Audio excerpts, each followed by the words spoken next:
Hey, hey, hey, hey, hey. Hey, hey, hey, hey, hey. Helping people see immigrants not just as the sad story. When we left our countries, we had skills, we had dreams, we had communities, we had a lot of culture. When I crossed the border, it came with me. In the morning. You're listening to The Seed, Conversations for Radical Hope, a Pendle Hill podcast where Quakers and other seekers come together to explore visions of the world that is growing up through the cracks of our broken systems. I'm your host, Dwight Dunstan. This season, we're creating a space to explore the Quaker testimony of integrity. Together with our guest, we'll talk through the challenges and possibilities of aligning our intentions and actions and embodying our values with authenticity and grace. Our guest today is Blanca Pacheco. Blanca is a passionate community organizer and a single mother with over 15 years of experience organizing with immigrant communities in Philadelphia. She is currently the co-director of New Sanctuary Movement, an interfaith immigrant justice organization which she helped found. Throughout her career, she has worked on successful campaigns such as stopping collaboration between Philadelphia police and ICE and won sanctuary campaigns with families fighting their final deportation orders. She is currently one of the leaders in the state of Pennsylvania fighting for driver's licenses for all, regardless of immigration status. Blanca, welcome to the show. It is so exciting to just be here with you. Season 2 of The Seed. You and I have been in orbit with one another for years. And when the opportunity came to just be in conversation with you, I was just like, come on now, set that up. We got to set that up. So the way we like to start is just by landing here in the present, by just asking our guests what it's like to be them today. So Blanca, I'm curious, what is it like being you today? Well, thank you for the invitation and for that nice introduction. I don't know, just sitting in this room, I just feel so fortunate. I immigrated from my country years ago, and I would have never imagined meeting so many amazing people, like you, like so many other people that I meet in my work and friends that I have from so many different countries, from so many different faith backgrounds, beliefs, or challenges. So I feel very fortunate. The image that comes to mind that I like to imagine myself like a leaf falling down a tree. Mm. You don't have control of where the wind takes you, but you're falling down and moving with the flow, moving with the rhythm and falling on the soil that then you will, do your work, whatever work you have to do in the soil. So that's how I feel today. Yeah, I would love to hear just a little bit more about who you are and the Blanca that we see here. I will get into some of your work out in the world, but would love to know about home, about the people, the places that help to shape you. Maybe it's connected to the work that you do today as well, but I'm curious about the origins of how we got the Blanca that we see here today. As I was preparing for the day this morning, I was thinking about that question. And I think some of the thoughts that came to mind is the stories of my childhood. My mother will spend a full year raising a pig to eat it together as a family in a particular month of the year. And all the family will come together. Probably sometimes we will get together between like 50 to 100 family members. We're a big family. I was thinking of that particular story because there was like so much sense of community where I grew up in the mountains of Ecuador. I grew up in a town where we shared things with each other, with neighbors. And when that particular time of the year, we will, get the pig ready to eat. But the first thing that we will do was like to cook the first big pot of food and then give it to our neighbors. And very early on, like the younger children, we had to become very strategic because it was really fun, to choose everybody. We will like have a plate of food and then we'll like wrap it in a piece of cloth. And then we'll have to walk to all the neighbors to give it out. Some neighbors were like 10 minutes away. Some other neighbors were like an hour away. Some of them have very like angry dogs. Some of them will be good people that will give you goodies, like you will give a plate of food and they will give something back in return. So me and my sisters were always like fought for who are we going to go give the food to? Because we wanted to make sure that we were safe from the dogs. Right. Come on now.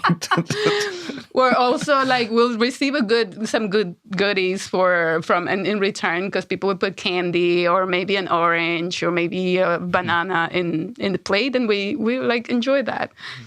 And I think that was very strategic for us to choose who were we going to give food. And I think in that part of the story for me, it was just the generosity. And it was not only our or my family custom, it was the custom of everybody in the neighborhood. So whenever somebody had a big event where they had like a big meal, they will come and give the food to each other. And I just like think like the joy of like as a family coming together and the music being played, like playing with each other, even fighting, because that's part of the family. And I think they also did big respect for the elders as well.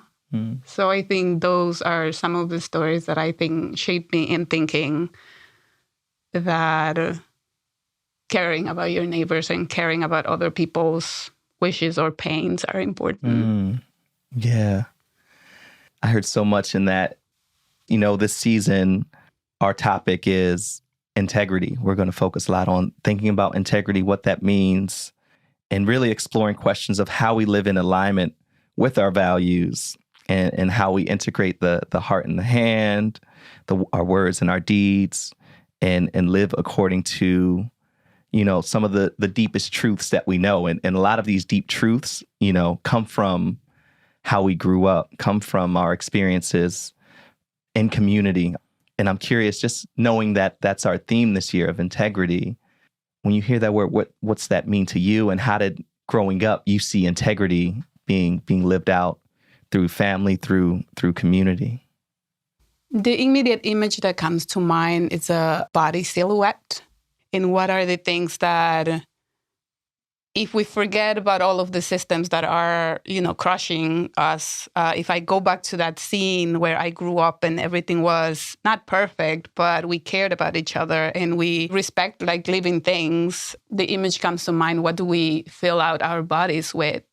And thinking about the wellness of our minds and our body and our soul.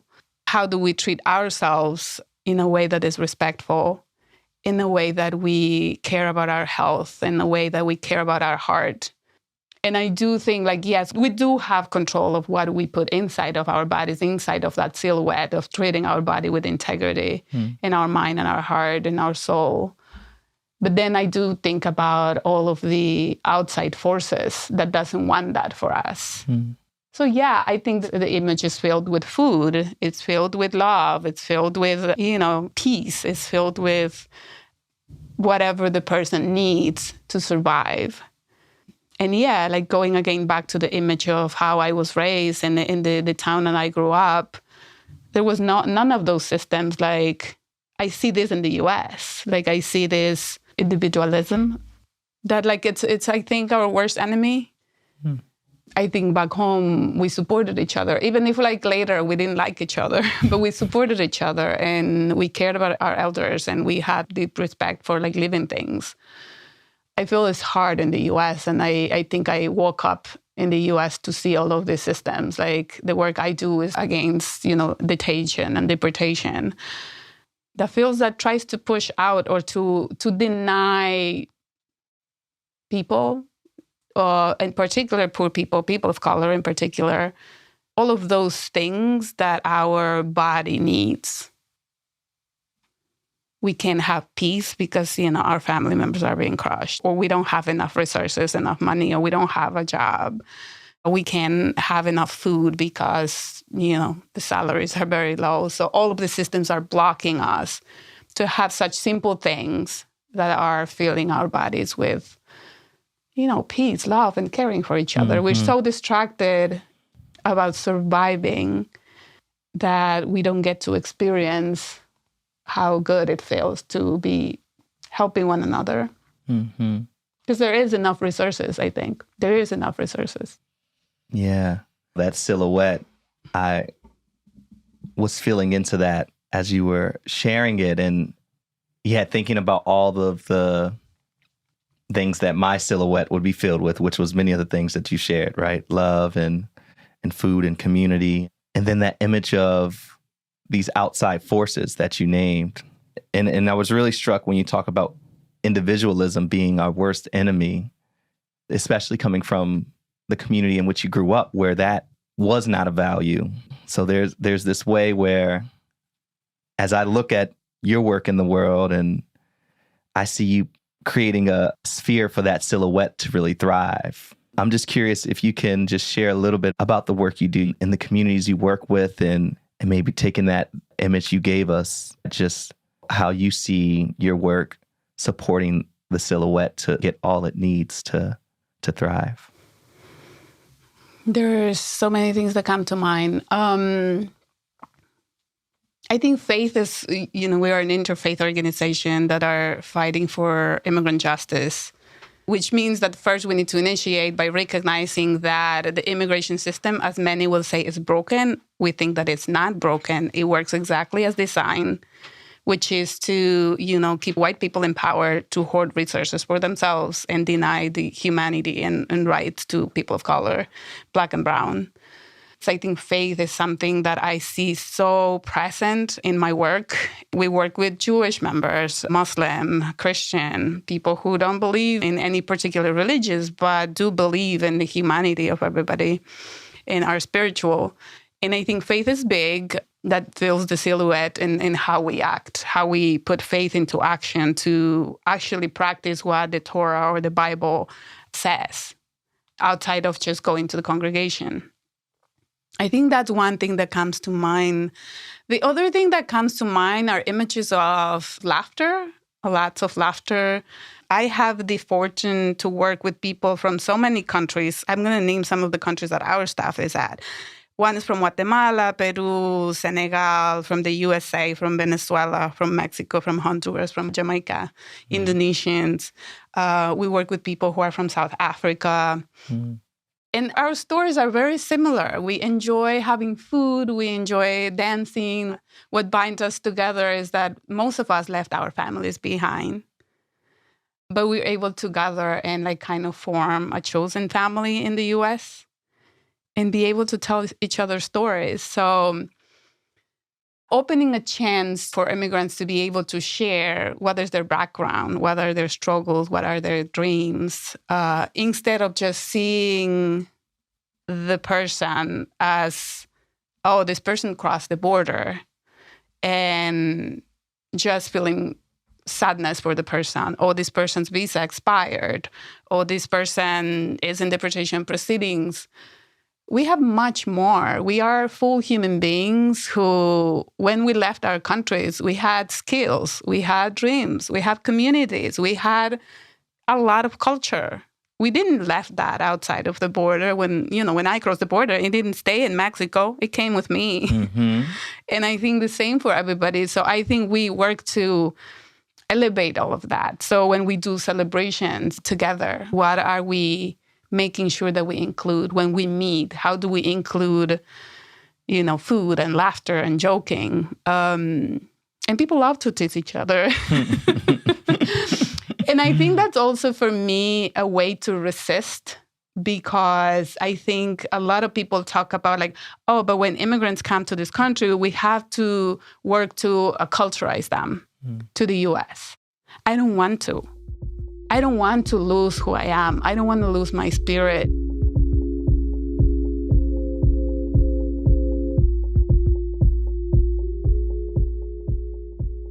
What people have to give up in coming to this country.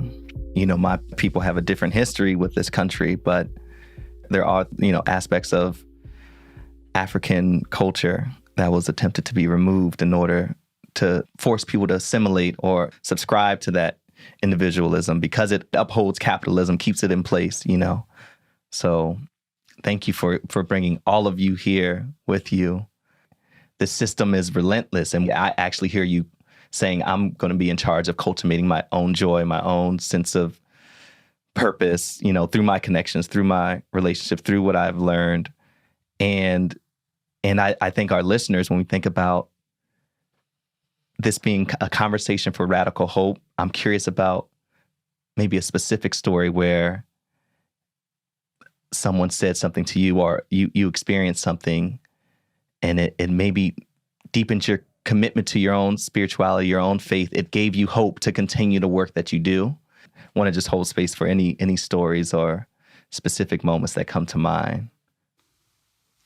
As a woman, I think that I have gone through like different situations of violence, or sometimes, I talk about being proud of my culture and everything, but sometimes like dealing with machismo or stuff like that, it's really hard. I don't have any other family, and I had to fight for myself to raise my children different.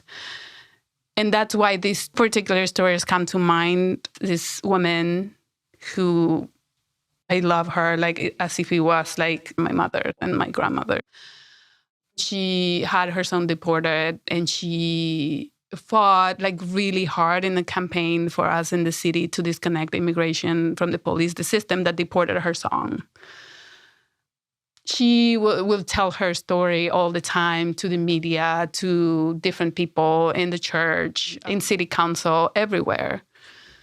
And she'll break down. Of course, her child was separated from her. And there was a public hearing in the city that she had to testify. And it was like the hearing that will give us the victory that we were fighting for. And she, normal, we had a lot of people, we had press, we were doing our work. And we got a sense that we won our campaign, and then we were going to have lunch together to celebrate. And she touched my shoulder and said, "Blanca, did you notice?" And I was like, "Yes, what?" And she's like, I didn't cry today. And that was just so deep, because she was so proud that having traveled to this healing process, she was so proud of herself, because she said, "I've cried enough. I didn't cry today."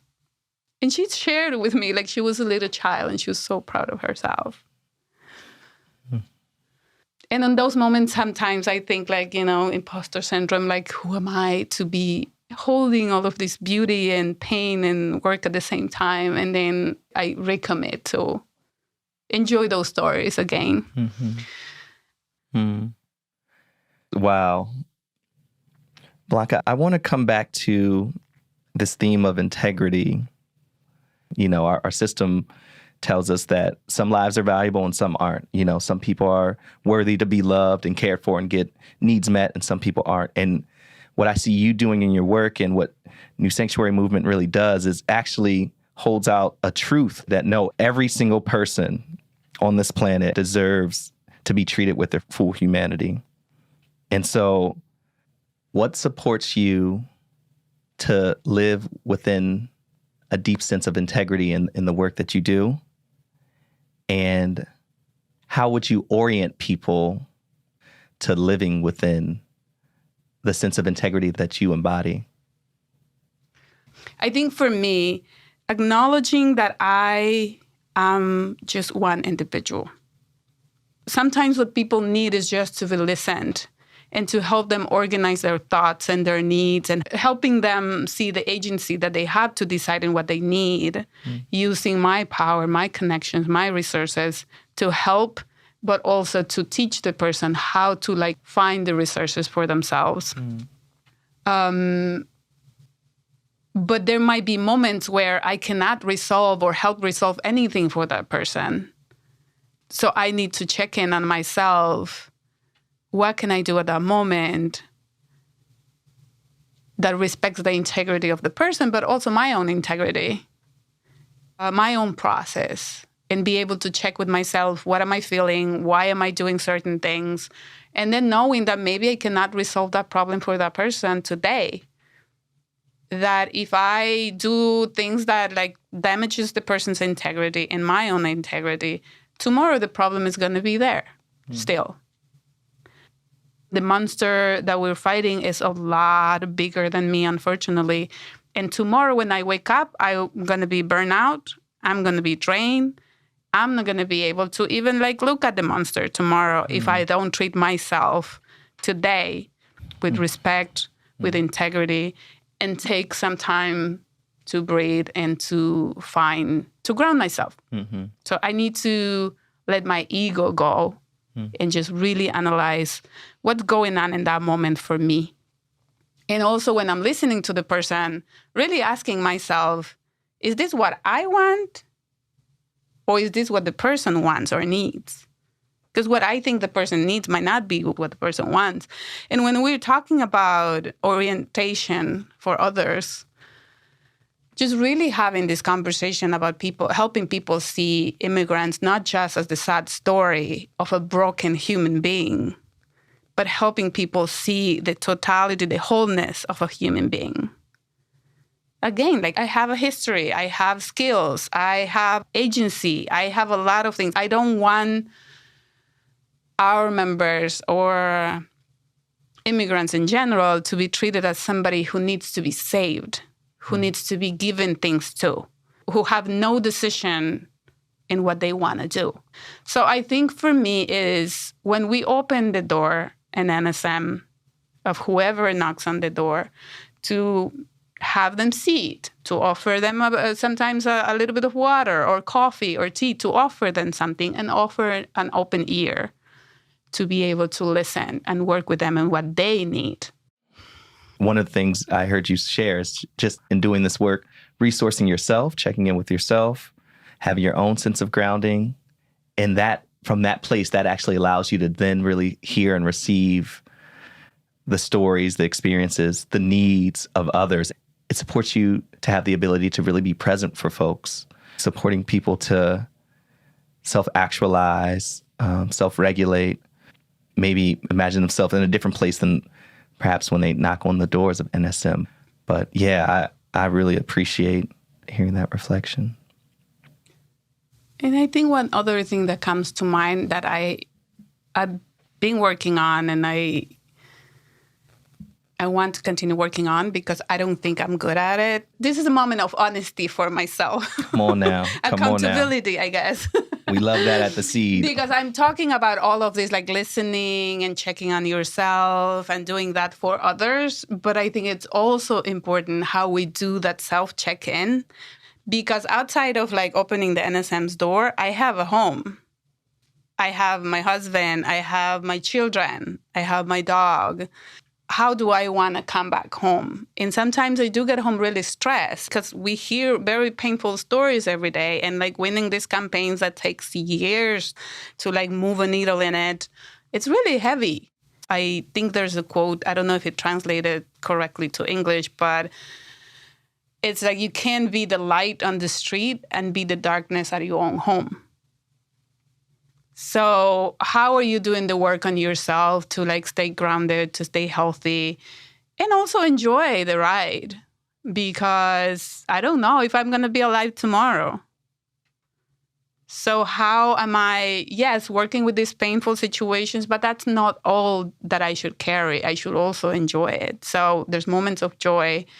And I think that that's a reflection also. How am I finding medicine or space or rituals or things that I do to stay sane?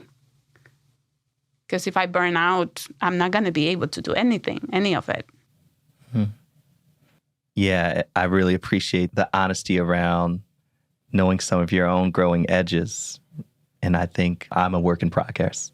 You and I both are works in progress here in this space together. And yeah, just appreciate you being real about being on that journey because we know it's a journey. It's a journey. Totally. As we move to closing, Blanca, a lot of people have gotten to know you today. As our listeners are tuning in, they might know you from your work as an activist. And a lot of people might not know this part of you, the writer, that is also Blanca Pacheco. And I'm wondering if you could read something that you wrote to your community And I'll read the translation, and then I have just one closing question about your reflections on this piece. But would you mind reading your writing? Sure. Thank you for bringing that up. Whenever I do my meditations, things come to mind. So I think I wrote it a couple months ago. Un día como hoy, 3 de septiembre, hace 22 años, me embarqué en un camino incierto. Camino hacia el norte. Con mochila al hombro y con espíritu aventurero. La primera madrugada en el barco, 3 mujeres desconocidas me abrieron sus brazos y me cuidaron. Los primeros 10 días fueron de pura aventura. Nos volvimos estratégicas para robar comida, bañarnos con agua de lluvia en medio del mar y pasar noches enteras contándonos nuestros sueños. Que el universo bendiga a Lola, Nancy y Amada donde quiera que anden. ¿Valió la pena? ¿Quién sabe? El precio es alto.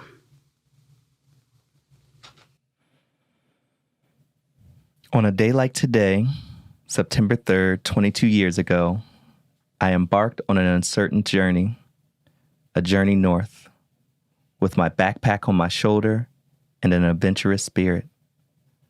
The first morning on the boat, 3 women who I didn't know opened their arms to me and took care of me. The first 10 days felt like an adventure. We had to be strategic, to steal food and to bathe in rainwater in the middle of the sea. We spent entire nights telling each other about our dreams. I hope the universe blesses Lola, Nancy, and Amada wherever they are. Was my journey worth it? Who knows? But it comes at a high price. Wondering if you want to share anything, Blanca, just as we move to closing, anything about these reflections you share to your community, or anything you haven't had the chance to share during our conversation today? I think when I share this reflection and the question about if it was worth it, I think I'm thinking, my father passed away. I wasn't able to go to his burial or say goodbye. I left my child when he was 2 years old, so there's 10 years that I lost of his life. I don't really have family here. The majority of my family are back home.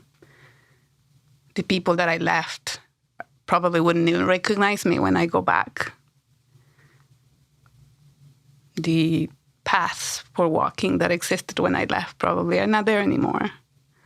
New homes probably there. So I don't know. I don't have an answer if it was worth it or not.